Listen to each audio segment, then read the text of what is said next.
Today, we're undertaking a pretty ambitious mission. We're exploring this really complex sovereign framework. It aims to redefine, well, almost everything: knowledge, science, personal development. Our sources call it the ADG, the Divinely Governed Framework, and its operational model, the TQG CFE. Yeah, this is a unique one because the material is absolutely insistent. It says, look, this isn't just philosophy, it's the ultimate mandatory governance protocol. Mandatory. And it sets up this strict hierarchy.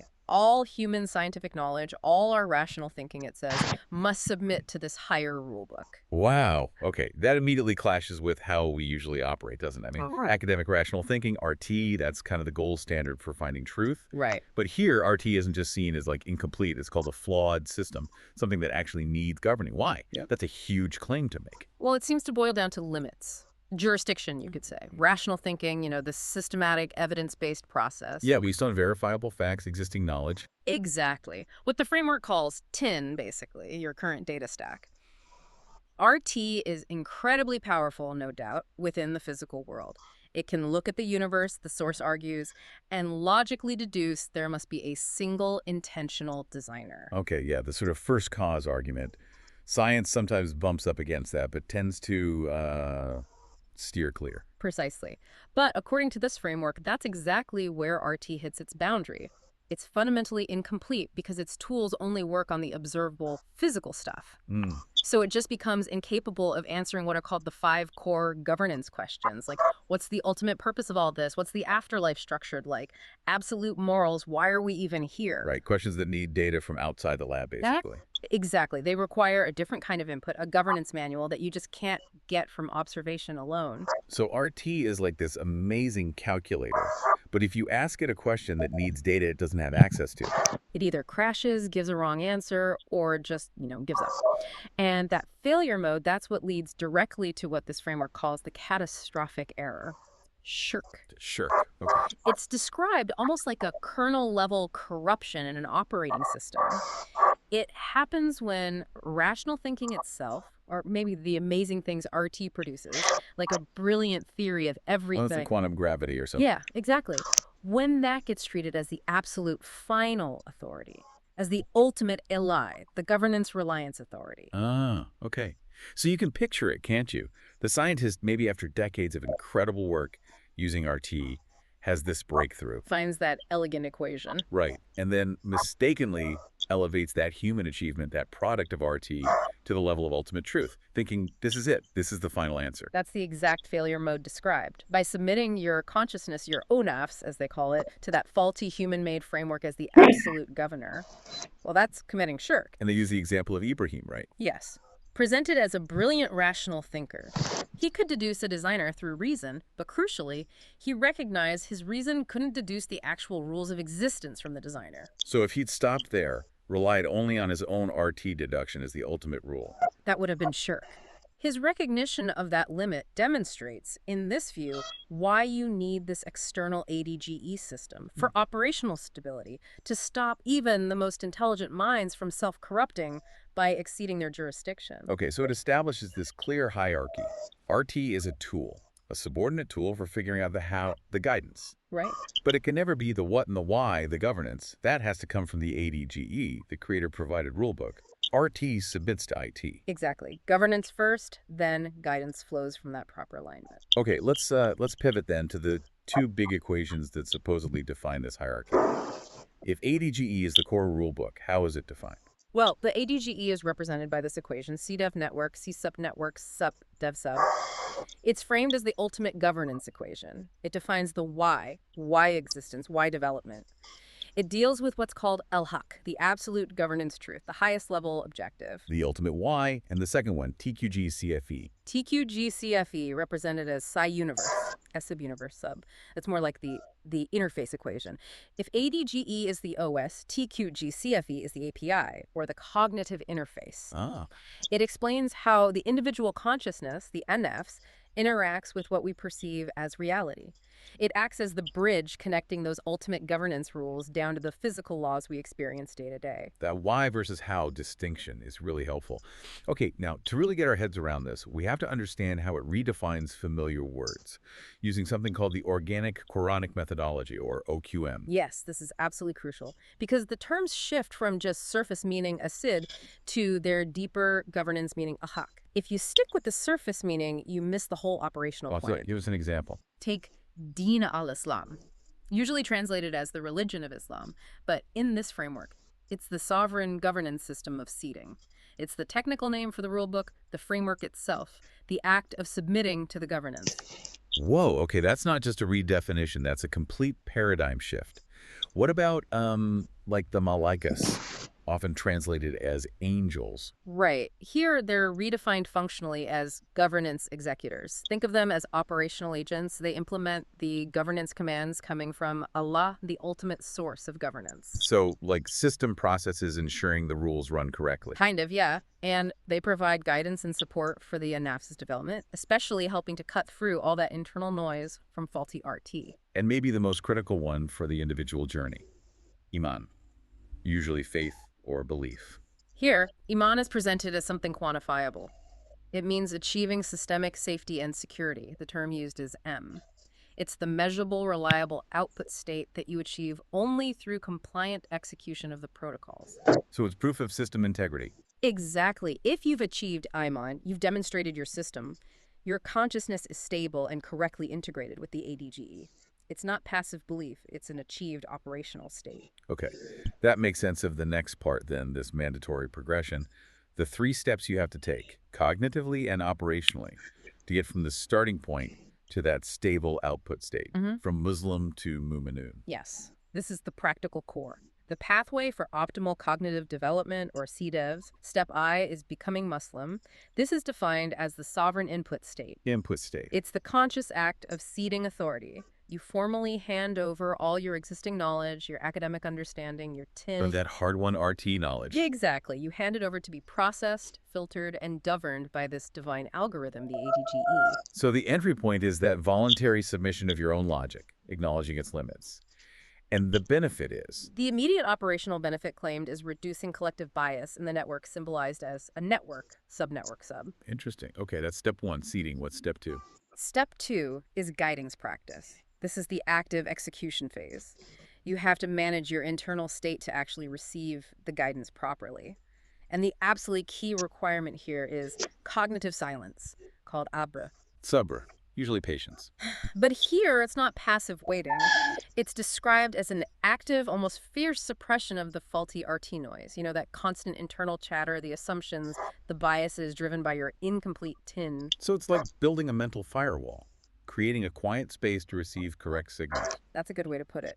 And that quiet space enables the next 2 core practices, salat and zakat, which are presented as the learning and planning cycles. Okay, how are those defined operationally, not just ritual? No, highly functional. Salat is the continuous request for guidance, the learning cycle. It's about constantly recalibrating, checking your internal state against the ADGE rules. Active learning, checking in. And zakat is the planning cycle. It's the phase, taking the purified guidance or knowledge you received and putting it into action, transferring value or effort back into the network. This process, done correctly, optimizes the whole network's CDEV. And create something called baraka. Yes, baraka is defined here technically as an efficiency multiplier. It's the systemic benefit, the increased efficiency and output that comes from everyone operating in optimized alignment with the governance. Wow, that makes acts like prayer and charity sound incredibly technical, essential for the whole system's function. Okay, so that leads to step 3, Step 3 is the target output state, becoming Mu'minun. the secure one. Right. Mu'minun is the system output state. It's achieved when your at-nafs attains that quantifiable safety and security AM because you've consistently and successfully applied the protocols, Savor, Salat, Zakat. It validates that the whole process works. It's the proof of concept for that individual consciousness. Okay, now to help visualize how difficult this development journey actually is, the framework uses this great analogy, the diamond metaphor. Yes, the diamond. The self, the ADAMAFs, starts out like an uncut diamond, just a lump of raw potential, basically your initial tin. Raw, but maybe not very brilliant yet. Exactly. And how do you turn a rough stone into a brilliant diamond? You need friction, abrasion. Right, polishing. And that necessary friction, that discomfort involved in the process, is defined as hardship, or ooze. The ooze is that cognitive pain you feel when you have to dismantle your cherished biases, your faulty RT assumptions. It forces the ANMFs to shed the flawed programming. Which connects to that principle, with hardship comes ease.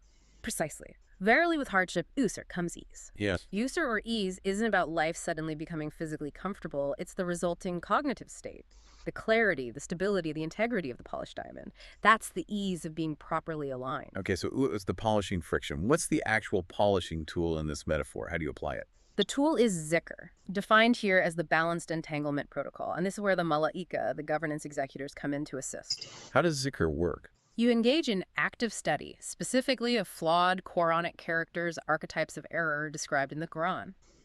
By identifying a negative trait in yourself, maybe arrogance or greed, you study its opposite, its balancing counterfacet within the system's examples. And actively work to correct it. Yes.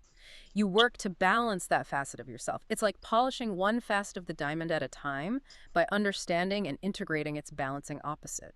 So the whole universe, in this view, is sort of a linguistic training ground. That's a very good way to put it. Right. Polishing these facets creates brilliance, which is equated with locution formation. It's about achieving linguistic precision according to the governance language. Locution formation. Yeah, the process is your ANFs observe something in the physical world, the explicit apparition. Then you abstract that into a metaphorical model in your mind. And the crucial step is assigning the correct, purified governance term, the locution from the Quran, to that model. So mastering the specific vocabulary of this framework is key.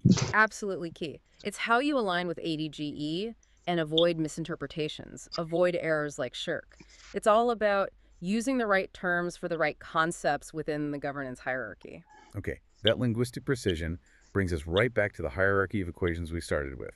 We have the top-level sovereign frameworks, ADGE and TQG-CFE. The why and the how interface. Right, so where do all the laws of physics, the things derived from our rational thinking, actually fit in? They are explicitly called the subordinate tools, often listed as equations 1 through 7 in the source material. These are the familiar ones. EFMA, thermodynamics, EMC hollow. Maxwell's equations, all that stuff that undeniably works. Exactly. These equations are vital. They describe how the simulation, the physical reality, or MULC behaves.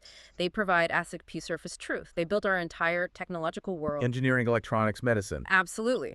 Their power for guidance within the physical realm is undeniable. But their authority is strictly limited to guidance. They cannot answer the governance questions. And the framework uses quantum physics as a prime example of this subordination. Yes, QP is presented as the perfect case study. It's clearly a product of brilliant rational thinking. But the Schrödinger equation, sub-sub, for instance, is viewed as just one component within that much larger, higher-level governing equation, the TQG-CFE, a subuniverse sub. So it's nested within the bigger picture. Exactly. And the really crucial insight claimed here is about the quantum wave function itself. What about it? The framework asserts that the behavior of the wave function, its collapse, is actually governed by the cognitive state of the observer's consciousness, the matnafs, represented as a sub-sub snaf-sub. Whoa, so that directly supports a NAF-centric universe model. Consciousness isn't just a passive observer. Precisely. The NCU model. It claims consciousness is central to the manifestation of reality, and this reinforces why ceding authority via Islam, the act, is mandatory. Because if you don't, If you don't have that overarching ADGE governance, then quantum physics, this amazing but incomplete RT tool, would inevitably be mistaken for the ultimate governance authority. People would try to derive why from the how. completing the cycle back to shirk. Exactly. But when QP is properly governed, subordinated under the ADGE via the TQG-CFE, it stops being a bizarre mystery of randomness and becomes a precise guidance tool reflecting the interaction between consciousness and the system. That's a really radical integration of physics, consciousness, and this governance structure. So wrapping it up, this entire ADGE framework isn't positioned as just, an interesting idea. Not at all. It's presented as the mandatory sovereign operating system, required for optimal growth for operational stability.